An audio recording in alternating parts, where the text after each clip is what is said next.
Hi, I'm with Jaime, one of the developers of Monstrum. So what is it? Monstrum is a procedurally generated horror game. We kind of designed it. We wanted to make a horror game you could replay over and over. So in stuff like Amnesia, for example, when you have come across a monster, you always know where it's going to be, you always know its path. We decided, sod that, we want to do something a bit different. So in this game, the monster, when he spawns, he is hunting for you all the time, but you don't know where he is. He could literally be around a corner, so you just have to watch out for him that way. And I see you got the Oculus all got in, in this. Was that from the start, or did that get implemented? Kind of close enough from the start. We kind of got it about a month into development, so we've been doing it on the side as well while we've been doing the main game development. And so far it's been pretty easy to build in with it, so it's been good so far. Where did your inspiration come from? It was a mixture of things. The guy that came up with the idea really loves Amnesia again, and he really wanted to do something you could go back to and over, so he also likes Binding of Isaac. So we decided, wonder if we could mix those together and make sort of a procedurally generated horror game, and hence Monstrum. So, what sort of specs would you need to run this game though? I don't know exactly. So not been revealed, or is that we're only pre-alpha just now, so saying you'll need X, Y and Z is kind of a little bit pointless, I guess. And this is on Steam? Yeah, we got greenlit a month ago, so should be on Steam when it's launched. Do you reckon this will ever get onto consoles, or just... If they'll have us, we'd need to speak to them about it, but we're focusing... over there. Well, unfortunately we're kind of stuck here for too many people, but we're currently focusing on the PC build because it's good to have an actual game working. Oh, there's one of the monsters. Yeah. So for the final game, we're hoping to have a few monsters, and they'll all have the sort of different strategies to deal with them. That guy's a basic physical one; he'll charge after you break stuff. Are the rooms all generated different, or? Yeah, all this every time you play a new game, it spawns a different ship layout. All the rooms have different items, things, and sort of different posters and little visual cues will be different as well. So stuff on tables and that. So you get lost on these ships, do you? Or? Yeah, quite easily. There's no really sort of sense of where you are. Is on sort of walls you'll see deck numbers. Other than that, it's down to use it to sort of leave way markers or find out where you are. Is there a story to this? Kinda, yeah. It's generally speaking, it's the character is kidnapped and is put on this abandoned ship. But say much more than that a little bit. Do you know why it's abandoned, or? Well, that's kind of part of the story. We're hoping that, through a collection system, so we notice different items, you find different little visual things on the walls, and it's hopefully tie it all together. In the main menu, there'll be a little string map where you can see what the people sort of try to tie different clues to each another and see how it all folds out. Is there a time period this is set in, or? The ship is originally from the 70s, so a lot of the sort of styling from that and the sort of little posters and things are based on the 70s sort of style of those. The actual game itself is kind of set in sort of present time. And what sort of sounds are in this? Is there background music, dialogue? Yeah, there's not really going to be much dialogue, but in terms of sounds, initially there's a music system, so when you're wandering around there's a basic atmosphere thing, then when you're spotted by a monster you get the chase music and stuff like that, but every monster will have its own sort of theme, recurring theme that will run through its chase music, and once you've been spotted it doesn't default back to the automatic original atmosphere. It changes into something that's based on the monster that you're being hunted by. So in terms of music, there's stuff like that. There's also little audio distractions that we're using through radios, so if you sort of play them you get this really distorted sort of 70s radio station essentially, and you can use that to try and distract the monster as well.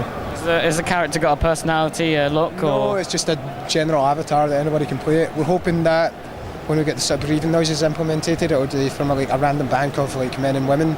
So it could be a woman you're playing as, it could be a guy you're playing as, and no one really identifier with that with sort of noises and maybe sort of the character model if you see the shadow. Is that up to the players, they can make their own person? I think if we're going to do that, it'd probably also be just randomly, stuff like in Zombie U, you don't really have control on what character you turn into. So we'd kind of think if we were to do stuff like that, like gendered characters, then we'd probably just make it when you start and you are just a new character, doesn't matter who it is. And how do you end this? You have to escape, so just now in this pre-alpha build, it's simply a life raft that you have to find items and patch up. But we're currently working on tidying that up a bit more, so it's going to be a bit more involved, a bit more like Left 4 Dead, so you have to find the life raft, use items in an order in it, then set it up to a crane, fix the crane, get the crane to move the life raft into the water, then get down to the water. That's the first one we've got. We're going to have a few more. I think one involving a helicopter is still and being planned out. So different escape routes, different monsters, different ship layout every time. So hopefully you get a lot of different creatures. That's the plan, yeah. So just now we've got the one guy, the brute, but we're hoping to have a few, like at least 3 for the initial release, and then hopefully support it after release with additional content. And does the monsters have like a backstory to them, or are they just... again, with the sort of like notes you find in collects, where you find it, so I'll be explaining that away. So the string map thing will sort of tie up, hopefully, a couple of the loose ends. Okay, anything else you'd like to add? Just thanks to everybody who's come along and paid us for the support. We are Team Junkfish, and if you follow us on Twitter and Facebook, Team Junkfish, you can sort of find out how the game's progressing. Okay, thank you. Cheers very much. Thanks. Sorry for my phone.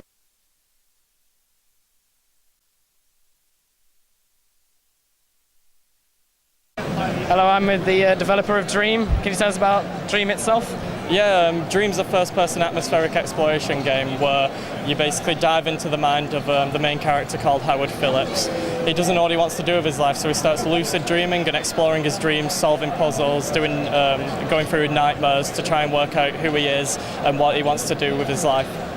Is this game just for the Oculus, or can you play it with a keyboard and mouse and a screen? You can play it without the Oculus Rift, but we always say it's better with Rift. That's sort of the tagline. If you do have a Rift, it's better, but you can by all means play it without the Rift. Was it built around it? Did you design the game around the Oculus, or? Yeah, well, when we was about 3 months or so into development, that was when the Rift was initially announced, and straight away we knew that it was something that was going to go well with our game, so we started designing different parts of the game around the Rift in the hopes that it might make the Rift experience all that better. Do you reckon you find any problems? Because the Oculus is quite, I'd say not pricey, but if they want the game, they get it with it, but... what was the question there, sorry? I mean, because the Oculus is quite pricey, do you reckon you'd lose people, or do you reckon... Probably not, because again, I don't think I can agree with you on the fact that it's quite pricey. I mean, it's only $350, so about £210 roughly. Which for what it is, I think is an amazing price. Today we're demoing the old version of the dev kit, so the new version of the dev kit, which costs the same, is actually a lot better, and also no one's quite sure what the final price point will be for the consumer version yet either. Because when I was looking at it, it was like really like high up, but that was like when it first got announced on the Kickstarter. Yeah. So have you got many backers on this game? Well, we are actually on a Steam Early Access, so people can buy the game right now and sort of play it as we develop it and give us feedback on what they like and don't like. So yeah, the response from that has been great so far. It looks great. I mean, I was watching it about 5 minutes ago, and there was these stairs that looked like you could go up, but you couldn't. Yeah. It's all about perception and... Yeah, in the game itself we've got a lot of different environments. Because it's set in dreams, we're quite free to do whatever we want with the game. So the one we're demoing here today is sort of based on MC Escher's relativity painting. So it's sort of, you go through doorways and you come out on different sides of gravity, so you're walking on the walls and the stairs going in every direction, and it's sort of a maze puzzle type thing, and it gets quite complicated at parts. Is there a story to this apart from it being a dream? Yeah, there is a story. So basically the main character's uncle passed away and you inherit his house, and then that's sort of the point in his life where he sort of says, what am I doing? I need to get myself sorted out. So it is sort of about him coming to terms with his uncle's death and also trying to work out what he wants to eventually do with his life for a career and such. Is that his house? No, that'd be quite a strange house if it was. You do actually go into the house in the game, though. It takes place in the dream world and also in reality, which takes place in the house. Is it just the characters? Is there any like enemies, AI, any other people? Well, there is sort of the closest thing we have to that is in the desert section, which you can see on the backdrop there.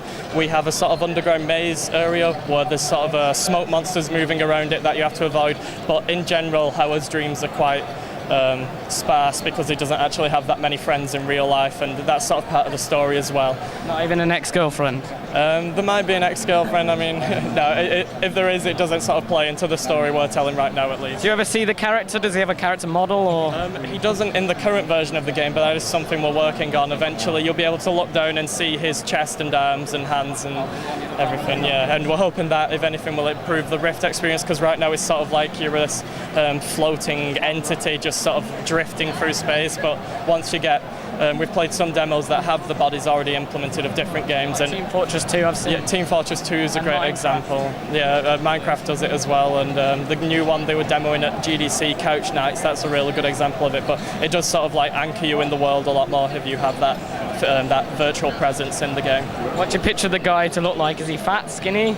I know what he looks like because I've seen the model, but he's around about 26-year-old, not shockingly handsome, but not shockingly ugly. He's got quite long black hair, that sort of thing. Hopefully relatable in some ways. Jesus. No, not quite, no. Okay. So it looks pretty, I mean, the graphics are quite good as well. I mean, just seeing this. Oh, can you fall? Can you die and fall? Not in dreams, unfortunately. You can't die in a dream, can you? No, that's not right. It'd be horrible if you could, so yeah. We have things like the smoke monster I mentioned earlier can sort of like hinder your journey throughout. It basically teleports you back to where you started if it catches you, and that's sort of like, I've got to go back through the area I was just in. So it's a bit like Slender Man then? Yeah, sort of like that same principle. Sort of like, I guess, how amnesia works as well. When you get caught in that, you die, but really you're going back to a checkpoint almost. Is there a horror twist in this, or? There is, as well as the smoke monster in the desert, at the end of every act, there's 3 acts, there's a nightmare segment, and the nightmare segments are a lot more focused on just straight up creepy atmosphere. It's not so much about jump scares as it is about being in a sort of spooky place. Does the sound work with the Oculus quite well? When if you turn, you'd still hear it as it goes round in like a dome-shaped? Yeah, a lot of the sounds in the game are placed in the actual world space, so as you turn, you can hear where different things are coming from. But quite loud music. Yeah, it's been going on and off all day like that. Is that Twitch? I think it's Twitch. Twitch. They're ruining the atmosphere. Anyway, it's been nice to speak to you. Nice speaking to you too. Right, thank you. No problem.